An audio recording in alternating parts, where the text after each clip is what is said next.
Hello and welcome to In, Out, and About Sacramento.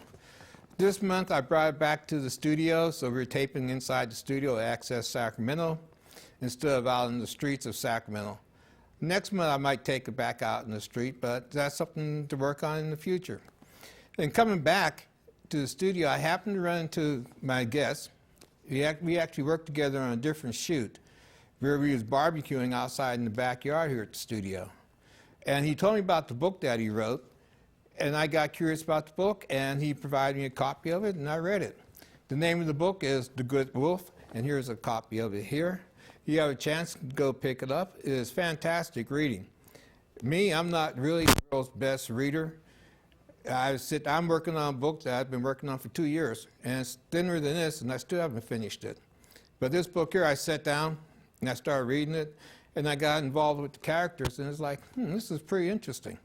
And you're going to find out more about the characters during this next hour. So in order to get you going, please help me welcome my guest, Mr. Cedric Boyd. Cedric, how are you doing today? I'm doing fine, Van. Thanks for being on the show. Awesome. Thanks for having me. And thanks for providing me this book to read. I'm glad you enjoyed it. Oh, it's a fantastic book. I can't wait to talk about one of the main character, Mr. Randall. So tell us what got you started in writing books and how long you've been writing? I've been writing professionally for about 4 years. Yeah. I've always been able to write, but I kind of never really saw the value in it. Yeah. And what's interesting is my mother was working on a book for about 7 years entitled Sex Out of Wedlock, and it was how she met my father and like the circumstances around it, and she kind of got stuck. And what happened was she moved in with me and my wife, and she asked me to work on the book. Oh, okay. Yeah, it was really interesting. I had to write kind of through her, like I was a 19-year-old young woman from Louisiana. So it was challenging, but that would be, yeah. Yeah, it kind of came to me easily, and. We got really good reviews and great results, so I decided I was going to go ahead and write one too. All right. So is The Good Wolf your first book? It is my first book, yes. Yeah?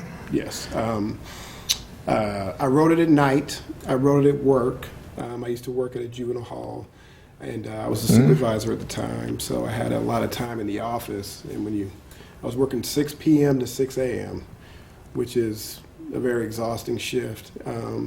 And I would just kind of sit in the office and write. Me and a lady by the name of Melissa Perez, she was really kind of helped me along because we were bored. It's the middle of the night. So I said, well, I guess I'm going to start writing my book. And I would send her emails. And she just loved the book so much, she kind of demanded that I get it published. I read near that you were a comedian at one time? Yeah.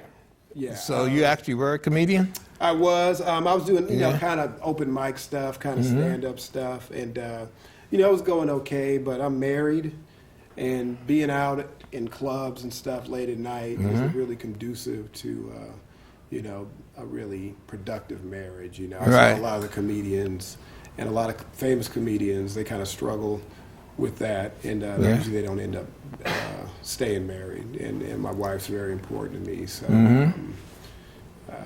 I made a choice, and the choice was to write. Okay.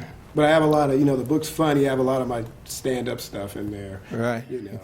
So it kind of branched off. It just kind of found its way into the book. Oh, all right. And were you married when you wrote The Good Wolf? I was. You was? I was married for, it was 2012, so I was married about 11 or 12 years. How much input did your wife have in this book? She didn't have any. Any? Obviously, by some of the scenes that I wrote. Yeah? Curious. She just, when I finished the book, as you know, the book has a lot of sexuality in it. And I had her read it, and I told her, I said, babe, if you don't want me to publish it, I won't publish it. But her questions were more like, well, the language, Cedric, and the sex and stuff. And I said, okay, baby, you can't be my editor. Yeah. Right? I don't need an editor. I need a yes or no, because I'm not going to let you decide what's in the book. But you do have veto power over the book. Okay. So she said, no, just go ahead. I know you You have this talent, and people really love this book already before I even published it. So Oh, we just okay. went ahead and, went with it. All right. So Randall Whitmore, he's a fascinating character. And it took me a while to really figure out exactly what did he do. He was a recruiter. Yeah, that's what I narrowed it down to, is that all he did was recruit people. He had, in the course of this book, he had 3 interviews. And he hired, well, he was the focal point in hiring 2 of the individuals. And he was an arbitrator. Right. And then he turned into a detective towards the end.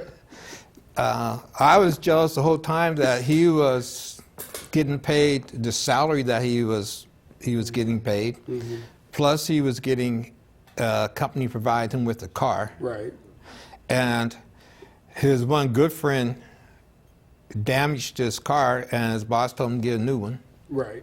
You know, I'm not trying to give too much of the book away. Right. And then his taste of clothes. In fact, it was his taste of clothes that made me decide I needed to have a tie. Oh, okay. Because generally I don't wear a tie, but then I was driving in and I was thinking that this is Randall Whitmore I'll be talking about, and he hired OJ, but then told OJ he had to buy some new clothes. Right, right. You know, so he had a very particular taste in clothes, and I didn't think he would really appreciate me talking about him without being fully dressed, you know. I'm just hoping I can squeak by without the fact that they're in a jacket, you know. You're fine, man. He kind of cracked me up, you know. I was fascinated with him, like, when do you do any work? Oh, when does Randall do any work? Yeah, because he wasn't doing too much he wasn't of it. doing a lot of work. You know, kind of like me in my old job. Just you know, I was like, oh, okay. Presence, you know. Yeah. His presence settled everything down. But he, and he also had this thing where he would get involved with people, but not become involved with them. Right. He always maintained a distance from what I detected out of him, you know. And he had some fascinating women in his little career there. Right. I really like Trina, you know. I liked her. Handful. Yeah. Yes. And so the way how you left a lot of things open at the end, and that's when I was thinking maybe in your next book, Randall Whitmore, you brought some of those openings to a close. I brought them all to a close. Oh, yeah? Yeah. What happened was I'd gotten so deep into writing The Good Wolf that I was like, this thing's going to be 700 or 800 pages. Right. So I just didn't have the endurance to keep going. So I said, I'll just chop it in half, you know, leave a few cliffhangers. So they absolutely have to get the next book. And it's definitely a set, and they go together. But I feel like Randall Whitmore is so strong, even if you didn't read The Good Wolf, you would still enjoy Randall Whitmore. Yeah. Yeah. Like I think he's an enjoyable person. He's very nice. Then the other thing, there is a comment that he made, well, it wasn't a comment, when he was in Houston. And I was trying to see what his connection to sports were. He was in track and field, but he was injured in track and field, so he had to leave that. Then he got into the business world. And there was a period, I think, of 10 years or so where he was in the business world. But he was also being portrayed as this mentor for sports people. But there wasn't anything really sports about him during the course of the book, except he did some. He wore some athletic outfits. He described, and I think he went on the track once during the course of the book, but that was all. But then he's brought to Houston to be this great mentor to his football team. You know, the other character I really kind of liked for a short while was Mr. Dinkins, especially when he came out with the name Foghorn. Yeah, Foghorn Dinkins. That was it. That cracked me up with that. And then his I I don't want to call him Butler, but the guy that was working for him came out with this other strange name. Bocephus? Bocephus, Yes. yeah, you know. I was like, where are these people, where are they getting these names from? You know. I'm just making them up. Well, The great, well, not Foghorn, obviously, I got it from the chicken. Right, yeah. Cartoons, you know. That's who He's I was one of my thinking favorite of. cartoon characters. I make a Yeah. lot of cartoon references for some reason, you know, I guess my childhood. But Bocephus, I don't know. You know, you're tired, you're at night, you're writing, you know. The thing about writing when you're tired is you don't really have a check and balance. You just write what's Just going write, yeah. on in your head. Yeah. I don't get writer's block, so Okay. it just pumps straight from my head to my hands. Right. And I try not to steer. I try not to steer the book. It's just whatever's hitting me at that day is the direction it goes. Oh, okay. You know? Yeah. I give you an example, like when I wrote about Randall's father in the hospital. Yeah, that's directly from my life. You know, I was cruising on the internet and I Googled his name, Lieutenant Boyd, and just to see what would come up, and then his picture came up, the picture we had on his obituary. So I sat in the office and, you know, I'd start crying, you know, Yeah. 'cause it was maybe a year and a half since he passed away. And, you know, I was really upset, and I said, well, I can sit here and be upset, or I can use this emotion Right. and Right. put it into the book. So that's what I did. You know, I dedicated the book to my dad. Right. Yeah. Yeah, so I just took whatever, you know, like when you're an artist, you have to use whatever is going on with you and put it in there, you know. I related to, I guess, my favorite, you know, my father's favorite singer, really my favorite singer is Marvin Gaye. Okay. So, yeah. he would take, you know, he had such a tumultuous life. He would Right. just take it and just pump it into the music. We did. Yeah. And you were like, man, this guy is incredible, man. Yeah. He was an incredible singer. Yeah. he's- you know, He his was great. lyrics and the depth of his voice, and you know, I was watching an autobiography, and his life was just really tragic before he even became famous. Right. You know, Yeah. overbearing father, you know.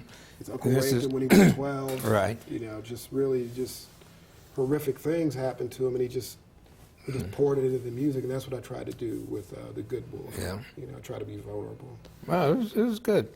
When I was reading about the father being in the hospital, because Randall's family doesn't get mentioned in the book until the end. And but before we get there, going back to what my original thought was about Randall, is that when he was in Houston, and he ran into the white woman, the elderly woman Yeah. in the hotel. Yeah. She's in her 40s. When she's in her 40s, she's not yeah. elderly. Yeah, she's not elderly, yeah.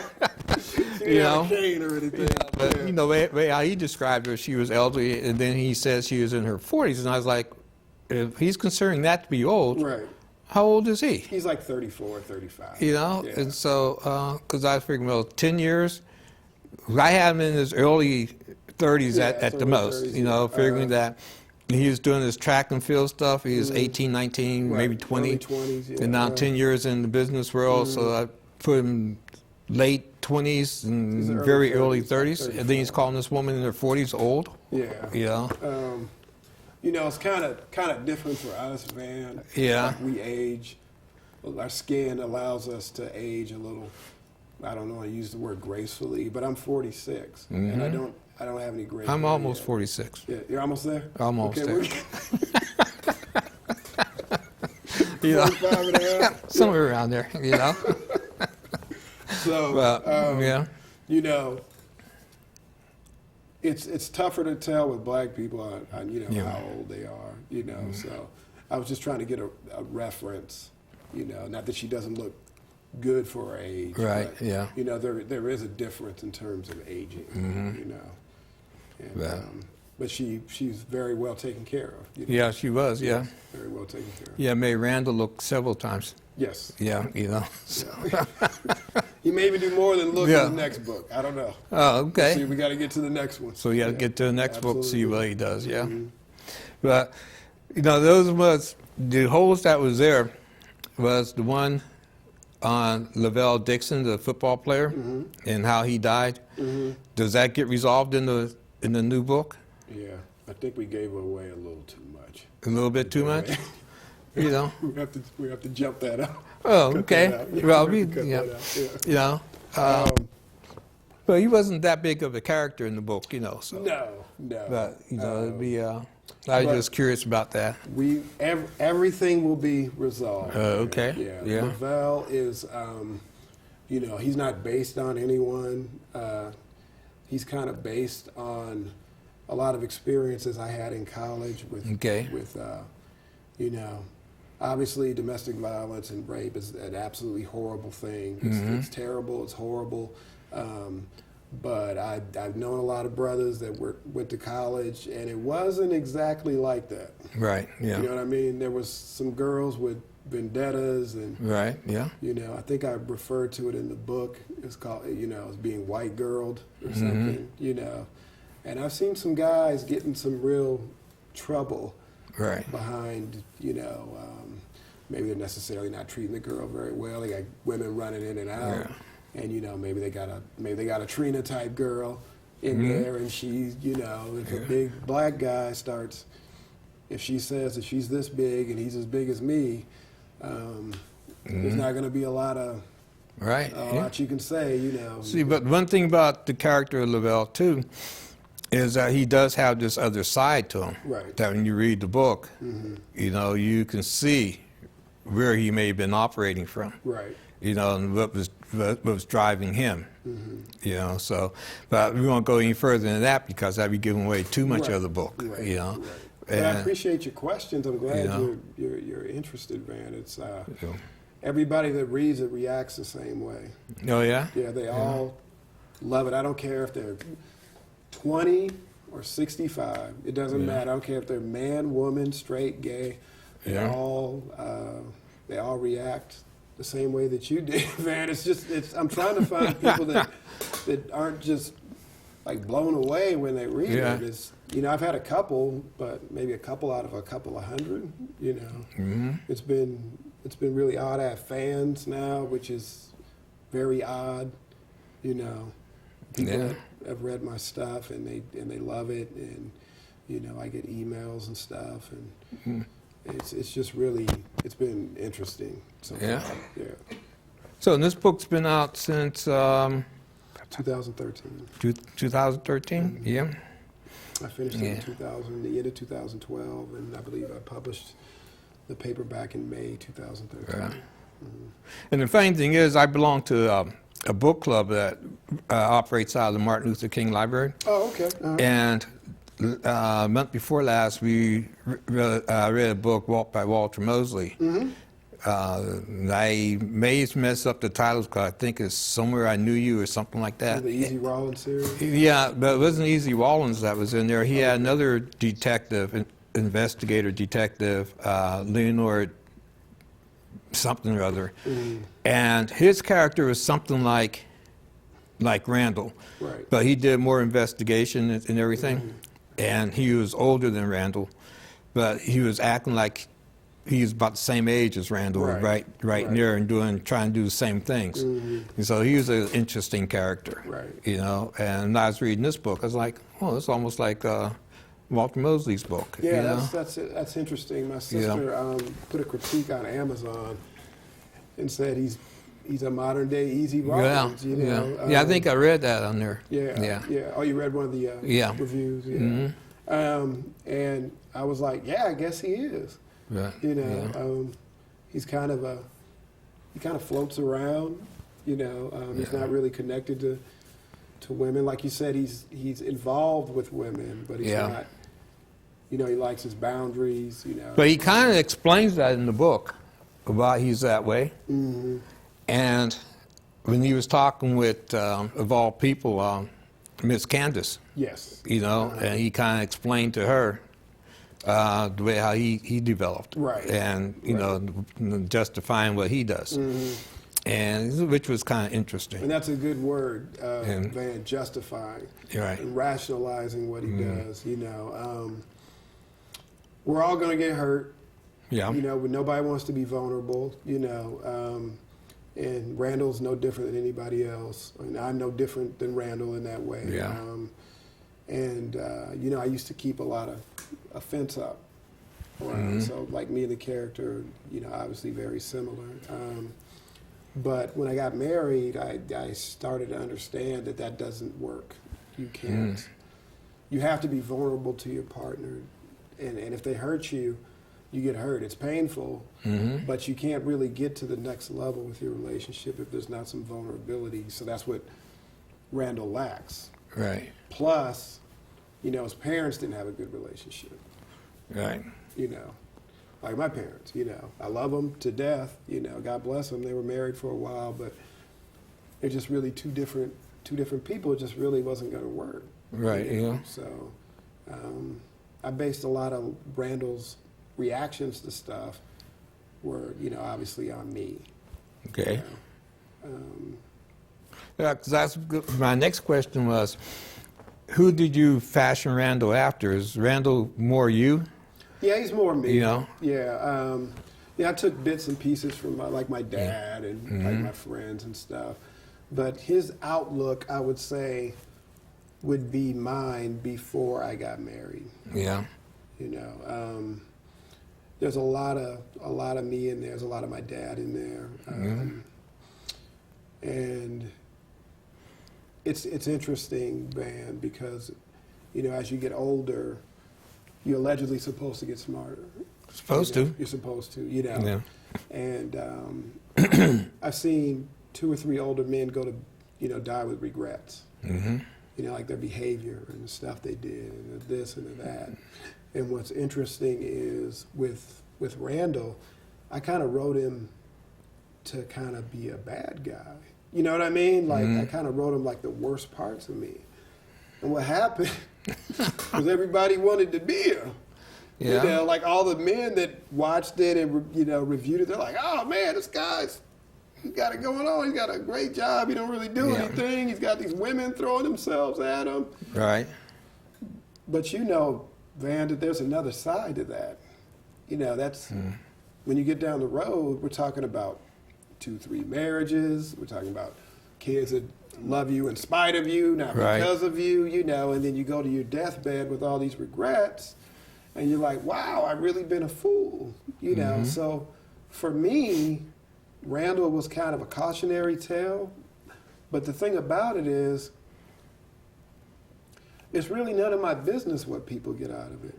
I'm glad you like it, and I'm glad, and I don't want to say that to be arrogant or anything, but my job is to write it. Right, yeah. Their job is to interpret it. And if they think Randall's awesome, great. Great, yeah. If they think he's a jerk, that's great. You know, it's, I guess Shakespeare called it negative capability. Right. That it just is. You Right, just write it, you put it out there, you don't try to steer it or anybody's opinion, and whatever they think is what they think. No, that person with Randall, I took it that he's someone that I can actually work with. Right. You know, I can deal with him. Yeah. He likes his job. You know, I like that part of it. And that was the other thing, too, about that law firm. It wasn't so much of a business. It was like a family thing More like going a on. family, yeah. You know, you had the characters there that you described at the law firm, the co-owner of the firm, Mr. Lexington. Mr. Lexington. He was more like a father, a husband figure to Randall and Miss Candace and Pearl, you know, and he kept them close. And he interacted with them not on the business level, but on the personal level. Right. You know, which was very interesting. You know, and I was like, that'd be one way to work in office is doing it that way. You know, then you had the strange person in there, was it Mr. Perry?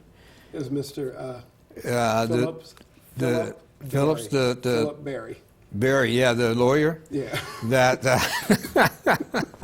had the strange looking clothes and stuff on him. Yeah. And he was a character. He was a character. You know, just came in and then came out. You know, he was just there for a visit, which was good. But I really liked the characters. I like the way how you developed all of them. I'm glad. I'm glad. With So- me, with character writing, again, you know, I would say the reason I don't really get writer's block is that when I'm writing a character, I'm really that character. You know, Right. I'm not me anymore. I just think about what would he say, Right. or what would he do. You know, it's never the only character in the book that's what I would do. You know, at a different time is Randall. Everybody else, I think of them like as soon as I start typing, I'm no longer me. I'm them. Right. You know, so it's kind of like what Scorsese said in Goodfellas. He's like, don't act like the character. You become the character. Right, Like okay. Joe Pesci became the character. You know, De Niro. They're like, don't. That's why they practiced so much before they shot the movie. You know, it's like we don't want you acting like, you know, the crazy guys. We want you to be them, and that allowed for improvisation. Say that 3 times fast. Right. Yeah. Yeah, allowed them to improvise. You know, Right. and allowed them to just shoot and become that person. And that was my goal in writing. I want you in the book. I want you to know these people. You know, and that was my goal, and hopefully I accomplished it. Yeah, I think you did. Yeah, because the book's a very good book. And there's one other question. I don't want to put you on the spot, but Randall, with his, well, easy way. Have you had like Katrina in your life? I have. Every man I know has had one. Yeah. I only needed one to understand that I didn't need another one. You know, I got a friend. He's got a tribe of Trinas. Oh, yeah? And I'm trying to figure out why. Why? I guess he just likes the excitement and the drama. My Trina grabbed my wallet and threw it in the drainage ditch.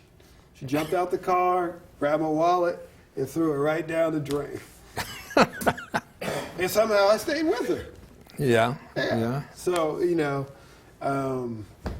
I've heard some crazy stories, crazy Trina stories, guys getting their stuff set on fire, bleach. Yeah, you that know. happens, yeah. Yeah, and they don't leave. Right, And they yeah. don't leave, and we know why they don't leave. Right. You know, because it's just as wild and crazy as they are outside of the bedroom. They are just as wild and crazy as they are inside. Right, the bedroom. right.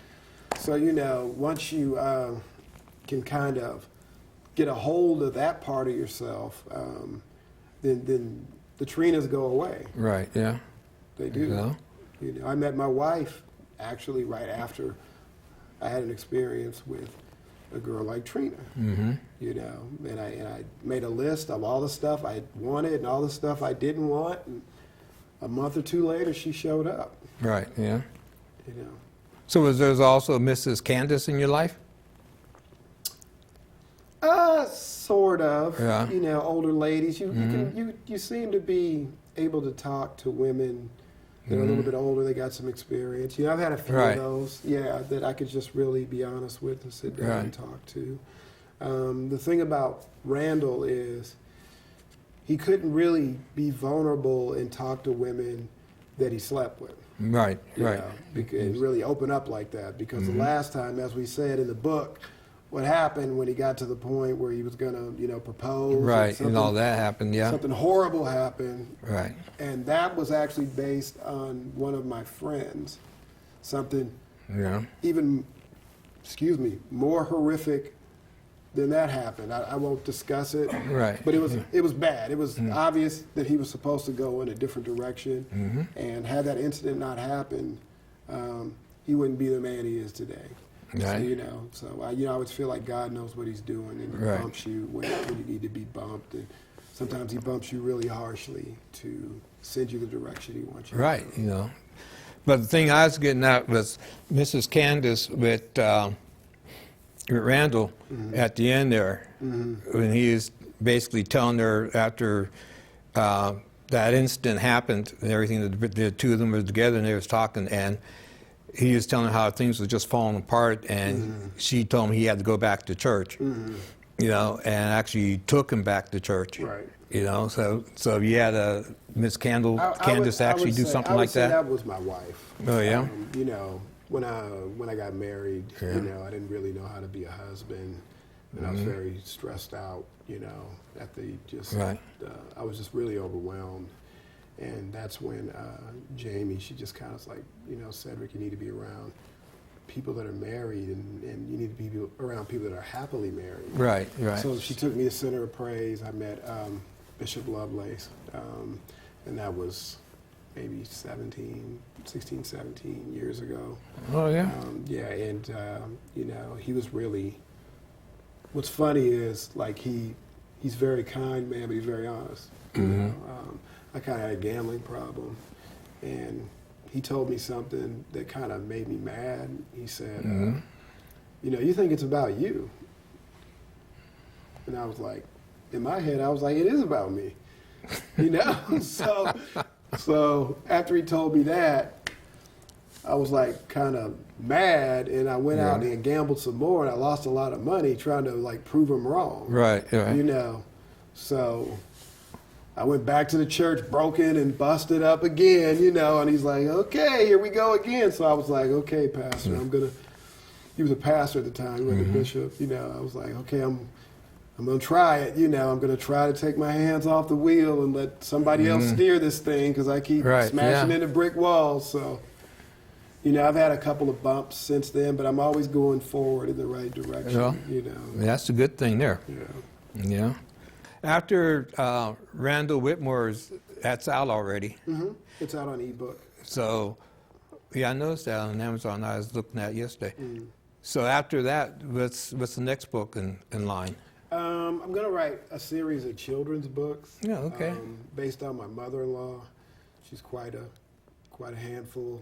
She's really short lady. Mm-hmm. And she's real feisty. So I'm going to write a series of books called Grandma Little Shoes. Oh, yeah? So, it'll be the grandma kind of taking her grandchildren through these phases, like Grandma Little Shoes learns how to swim, and Grandma Little Shoes catches the bus. Oh, okay. So kind of, all kids love their grandparents. So, oh, yeah, yeah. She'll just kind of be the conduit to their growing up, And the first one's going to be Grandma Little Shoes, because Grandma Little Shoes doesn't know how to swim. So she has to take swimming lessons with her grandchildren, because they kind of make her do it, and then she ends That's up good, yeah. So yeah, it'll be it's polar opposite. Yeah, of the it'll good be book. totally different, yeah. It'll be polar opposite, but I'm really looking forward to writing it. Yeah. Have you started it yet, or? I started up here. Just up so in I there? don't, like I said, I don't get writer's block, Mm-hmm. so I can just plow through it. It's not going to be a problem. I'm also going to write a play. That should be interesting.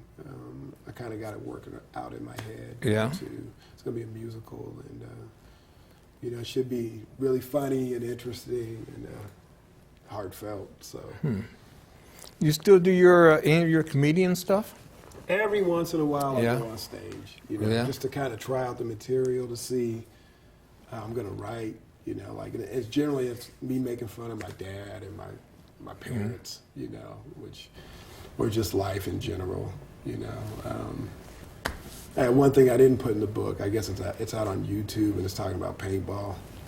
And my nephew used to work at a paintball place, and this guy came and cussed him out about what a horrible referee he was and stuff. And he just told him, like, aren't you taking this a little too seriously? It's paintball, man. Yeah, it's supposed to be fun. Yeah. A couple guys talking about going pro in paintball. I didn't even know there was a pro paintball. Oh, there is? Yeah, there is, yeah. I said, Well, these days there's a pro everything, yeah. Yeah, Yeah. So, You do it. You do it more than once. You can call yourself a pro. right, exactly. Yeah. And there'll be people following you. They're actually paying people to play paintball. Right, yeah. So. And it's kind of like a game for old people to play. Right. You expect little kids really to be out there playing It's like going paintball. pro and duck goose Yeah. or something. It's just ridiculous. So, I still do. I get up on stage every once in a while. I got some stuff to work out. Right. And I always just put it in my writing. Okay. Yeah. How often do you sit down and actually write? Shoot. Well, I write every day on Facebook. I try to convey these crazy stories, because people, say, write another story. I'm bored, so I'll think of something crazy that happened in the past, and I'll just write it, and they laugh and send me stuff back. So I haven't done anything professionally in a while. but I'm always like kicking around stuff in my head. I'm focusing more on marketing the Good Wolf. I'm learning a lot about that. Right. About the colors and the gentleman that wrote that did the cover. His name's Carlin Skinner. Yeah, I like the write-up you put in the book about him. Yeah. So tell us a little bit about him. Oh, Mr. Skinner. It's funny. I met him when he was about 19, and I was in Phoenix. I was trying to make the Olympic team in '96 in the triple jump. I'd hurt my hip really bad in '92, and I was just trying to make one last push, and I really didn't have it. So I met Carlin. He was a young guy from Pittsburgh. We really hit it off. We were in the same fraternity. And I've always been kind of like since then, I've been like a big brother to him. Oh, okay. And he was teaching at Arizona State, and he wanted to make a move to Northern California because he works for Apple now. And he was in the house, and I was trying to come up with a cover for the book, and I kind of told him what it was about, and I told him about the Good Wolf, Bad Wolf story, and he's like, I got to say it, I'll do it, don't worry about it, I got it, I know what you want. So it took him like 2 or 3 days. He came up with a beautiful cover. He kind of, explained the marketing behind it. Like, can I hold it real quick? Sure. Man? So the goal behind the Good Wolf is, like he said, regardless of how small you shrink the cover, you should be able to recognize it. It should be like a Nike symbol. So, like no matter how small you shrink this wolf, you know that this is my book and this is the Good Wolf. The lettering, I'm getting a lot of, is it the devil and stuff? No, it's actually what it is, what he told me was, which is funny, it's the wolf's, it's his ears and his jaw. Okay. So that's why it looks like that, So no, I don't worship the devil or anything. And I talked to him about I wanted like a more ferocious wolf on the cover, and he said, well, you don't really want that. No. You want to be subtle. That was good right there. It's very subtle. His nose is snarling here. You're seeing his tooth stick out there. He might be a good wolf, but he's still a wolf. Right. And a wolf will bite you, and he will eat you if necessary. Right. So that was kind of the thought process. And then he did the back because he wanted them to match up and have a front and back. So it would, provoke people to buy more copies. So they could set them on the table and, I could have a little piece of art or something. So he just did an exquisite job, and I really appreciate him doing that. Yeah, that's a good job. Yeah, he really did a good job. My nephew, he was like 19 or 20 at the time. He helped edit it, and he's a brilliant young man. Lazy like every other nephew, but he's a brilliant guy. Just everybody really pitched in, and it was Right. it was. So it's really a big great. family affair. It was. Yeah. It was. I really have to thank my mom, because I wouldn't have started writing again unless she really kind of forced me into it. And she always told me I was a writer, but I didn't listen, or I didn't care to listen or see the value in it or whatever. But there was a story about me in the 8th grade about writing, describe the inside of a turkey. Yeah, that's mentioned in here. Yeah, it's Yeah. very interesting. The inside Yeah, of a turkey, yeah. So the English teacher called my mom and said, Cedric is a writer. He described the inside of a turkey better than any student I've ever had. She was like, he doesn't want to write. He wants to play basketball. Yeah. Well, being that we're in the turkey season, Right. describe the inside of a turkey. I don't know. I don't remember. I was like 14. So Wow. Yeah, I think it was just an assignment, and I did it. And what's funny, Van, is like I've always been able to do it. I Right. don't. That's just God given, because I never tried to do it. It's just you get certain gifts, and it was it's always been easy for me. But I never really wanted to do it. I wanted to be an athlete, but I got like fragile legs and bad ankles, and like all this stuff that just I would get hurt a lot. So obviously it wasn't for me to do that. I was put on this earth to write. Right. Yeah. Well, I'd say you've done a very good job in writing. Thank you. You know, this book is good. Yeah. And I have to get a copy of Randall Whitmore. Yes. Because I need to figure out, I already have an idea of what's happening, but it'd be nice to have it verified in writing. Well, That what my I'll do- ideas was close. Yeah, you're probably, you've hit the nail on the head for the Yeah. most part. When I come out with a paperback, if you don't really like reading on a tablet and stuff, I'll let you know. I'll give you one. Well, I upgraded my phone here a few months ago, and they gave me a tablet. Oh, okay. And so right now it just takes up space on the counter. Well, yeah, you can So, download a so book. I can download it now and start it. Do you have an iPad or do you have the Android one, or do you know? I don't know. That's It the doesn't tablet. matter. Yeah. Yeah. All you have to do is download the Kindle app from Amazon, and then you can, Right. you know, it's on Kindle. Right. The Good Wolf's actually on iTunes and Kindle, but Randall Whitmore is only on Kindle because you can actually download a Kindle app to your iPad or your phone and just do it that way. Yeah. So it's been it's really nice talking to you Well, I and appreciate talking it, about the man. book. Yeah.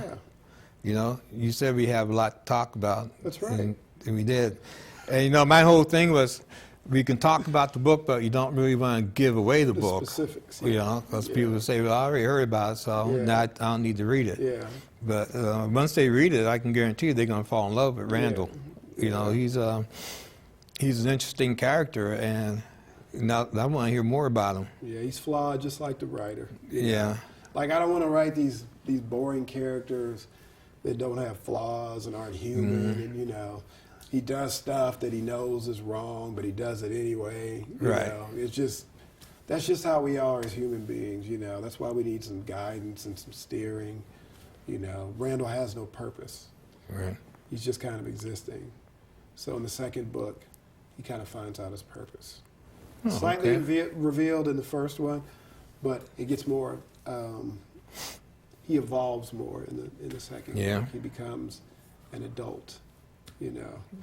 Yeah, because he is like somewhat of an old kid Right, in this, exactly. you know. And there's a lot of that going around. You're right, yeah. You know, guys in their 50s still like, I'm 46, and I got friends that are still like, man, I ain't never getting married. Really? Yeah. You're almost 50, man. Yeah, You know, it's and you don't almost over, yeah. necessarily- Yeah, you don't necessarily have to get married to get married, but you should Yeah. be at some point thinking about like going down the road and stop chasing this one and that one. Right, yeah. You know, You know, and they're still on the and chase. building something, yeah. Yeah. You know, instead of just like I said, chasing stuff around. And that's Yeah. kind of why I wrote the book too, like I said. But again, it just kind of meets you where you're at, Yeah.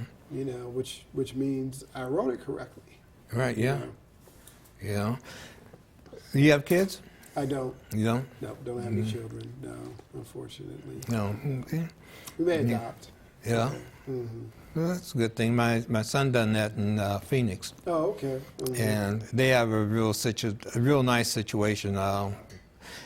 They had a series of miscarriages, and so they decided to adopt, and they adopted this little boy, and it turned out that I think it was 2 years later that the boy's mother got pregnant again and asked them if they wanted to adopt, and this time it was a Wow. girl. Wow. So they adopted a natural brother and sister. Wow. That's You know, awesome. and Yeah. the funny thing is, their birthday is something like 5 days apart. Yeah, One's that's born awesome. on the 5th of January, and the other one's born on the 10th. Yeah. You know, and She must have thought a lot of your. yeah, son evidently, to- yeah. Yeah. You know, like that. which was Yeah. great. Yeah, keep the family together. Right. Right. You know, and it's all natural all the way. The father is the father to both of them. Oh, okay. You know, so you know, so which is really good. Yeah. Yeah.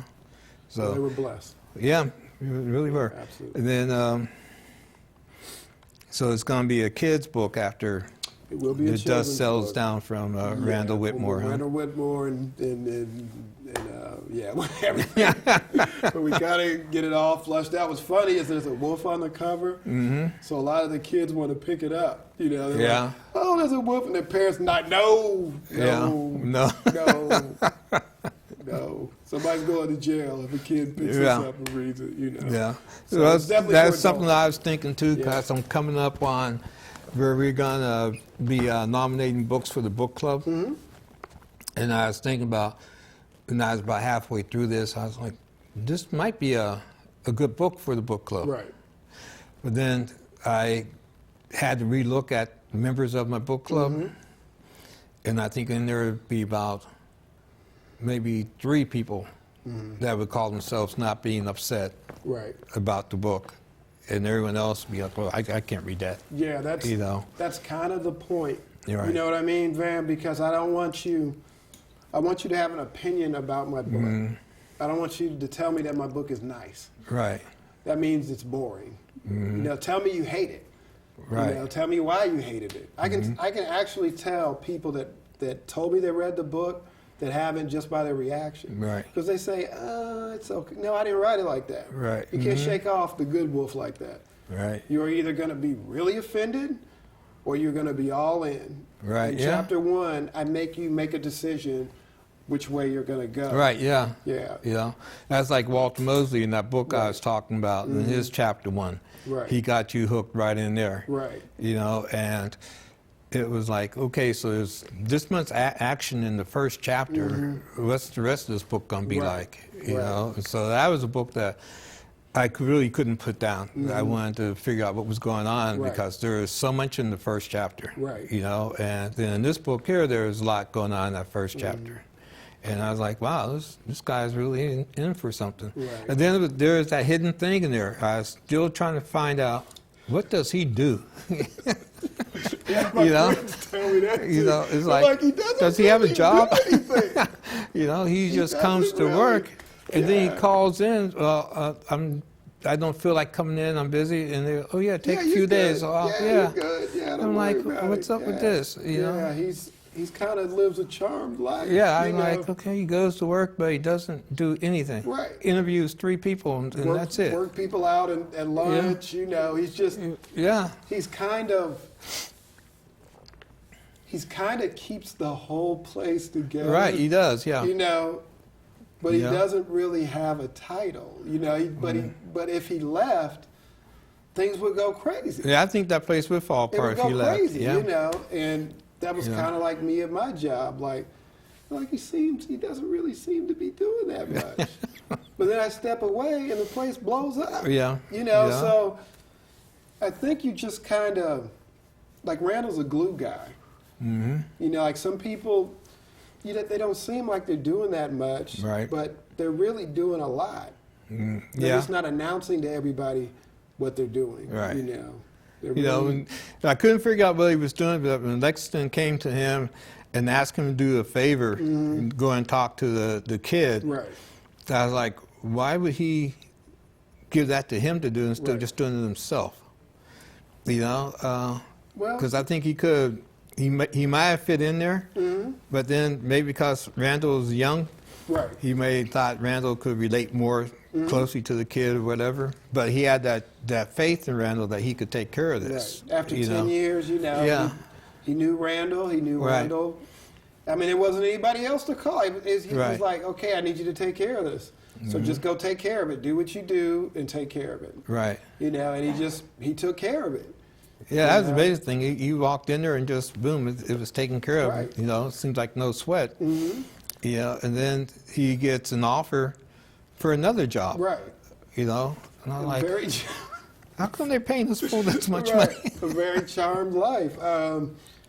But there's nobody else. Like you couldn't send Mr. Barry in there. Right. No, There'd been a fight, you yeah, know? that place would have erupted. Yeah. Yeah, you couldn't send him in there to talk Right. about Lavelle, you know. So he just kind of, he's just really a calming influence. Right, yeah. You know, that's how I was in my job. It's just like, okay, what's going on? Yeah. Even with the kids, you know, like what's going on, man? And you just let them Mm-hmm. vent it out, Right. Yeah. you know. And are you finished? All right.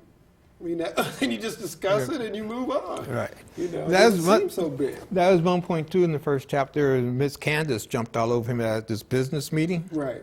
I was like, that really hit me there. It's like she's doing that, and this is a business meeting, Right. and she's talking to him in front of all these people about that particular Right, subject right, and just blowing him away. Right. And I was like, that is really more of a personal thing Right. than anything. You know, and that's how Mr. Lexicon took it. You know, Right. he acted like daddy at that point, you know, just shut up and come with me and we're going to talk this out right now. Right. And I was like, well, this is some type of an office. Like, she should have been fired. Randall should have been fired, Right. you know, and start a new day. Right. But no, you get this talking to, you know, I'm daddy and I'm telling you what you're going to do. If you Right. do this stuff again, I'm going to smack you, Right. you know. It's very, Yeah. you know. You know, he got on his boom it's right now. friendly, you Right, know, it's that's like- what it was. And they knew he wasn't going to fire him, you Right. know, and that's why she felt she has a closeness with Randall, kind of like a mother, so she feels like she can say that to him, you know. And she's not really a fan of Randall and Trina's relationship because Right, she thinks yeah. she knows her daughter, you know, she knows how she is, and she really likes Randall. It's like, why would you get mixed up with this Right. girl? You know, it's you. But Randall had that thing going on too, because Pearl also, in the book, tried to swing Randall towards her daughter. yeah. You know, So- like what do these people see? You know, Right. that they want to keep feeding their daughters to him. You know. Well, what's interesting is he has a different relationship with them Right. than he does with the women that he's with. You know, so they're like, wow, he's a gentleman and right. he makes this money and he's like just really a kind person. But you know, they're real maternal when it comes time to like opening up and having discussions with somebody that he's with. That's a completely different thing. Right. Yeah. Because he can be vulnerable with an older woman because there's no consequences. Right. Yeah. You know what I mean? But that was my thing too. I became materialistic. I kept looking at his figure of what he was being paid and the allowances that he got, Right. and I was like, I want that. Yeah. Yeah. And then, but the you thing know. about it is, man, some people are just charming, right. you know, and you know, you look at somebody like, well, what does Kim Kardashian do? Yeah. She doesn't you do know. anything. She don't sing. She don't dance. She doesn't Right. act. She was horrible in that movie, whatever that Tyler Perry movie. I mean, she was awful. And people are lining up to throw money at her feet. Yeah. And Well, she doesn't that do whole anything. thing there, I don't understand either. Yeah, I don't get it You either. know, I don't get it. While they're following around. Yeah, you know. I don't understand it either. It's She just, doesn't have any talent in that way. Yeah. She really knows how to market herself. Right. You know. You know, she's bigger than Texas in the back and Yeah. and everything, you know, but it cracks me up. But even so, you know what I mean? She has to be a bright woman, and there has to be something there because there's not a lot of substance, Right, yeah. you know. Yeah. But and yet people love her. It's Yeah, just- it's that's one of those interesting. mysteries of Yeah, life, you it's know. interesting. Well, Mr. Cedric, it was good having you on the show. Okay, great. And it was great talking about The Good Wolf. Yeah, I'm glad you You enjoyed know, it. it was a Yeah, very good book. It was. I enjoyed You know, it too. and I appreciate you writing it. Thank you. Yeah, Thank you. and like I said, I will be getting a hold of Randall Whitmore because I'm really fascinated with him. Good. And I'd like to see how he develops. And after I read it, I'd like to have you back on the show and we can talk Absolutely. about that. Absolutely. You know, Anytime, and maybe man, no even problem. we can bring your wife on and she can join us in the conversation. Yeah. And, She's and kind talk of about a shy person. I don't That'd know be if she's good. gonna. Yeah, she's more of a background girl. But if she wants to come, she's more than welcome Yeah, to come. You know? and even your mother who's got you started. Absolutely. That'd be great. Again, another kind of background. You know, they don't like to. You know what I mean? I light up when the cameras come Right. on. You know what I mean? She's like, Cedric, I don't want to be involved Right. in that stuff. You know. Yeah. Just That'd do be it, nice to and I'll talk just- to them, yeah. Yeah, but You know? you're more than welcome. I'll bring it up to All you. right. Yeah, absolutely. All right. Well, to my viewers, thank you for watching In, Out, and About Sacramento. And joining me and my guest, Cedric Boyd, talking about his book, The Good Wolf. And you heard a little bit about his next book, the sequel to this, the Randall Whitmore. If you read The Good Wolf, you know you have to get your hands on Randall Whitmore, like I do. So until next time, have a happy holiday, because this is the holiday season. And I'm not sure if I'm bringing a holiday show to In, Out, and About Sacramento, but The cast of Out and About Sacramento wishes everyone out there happy holidays. Until next time, we will see you later. Goodbye.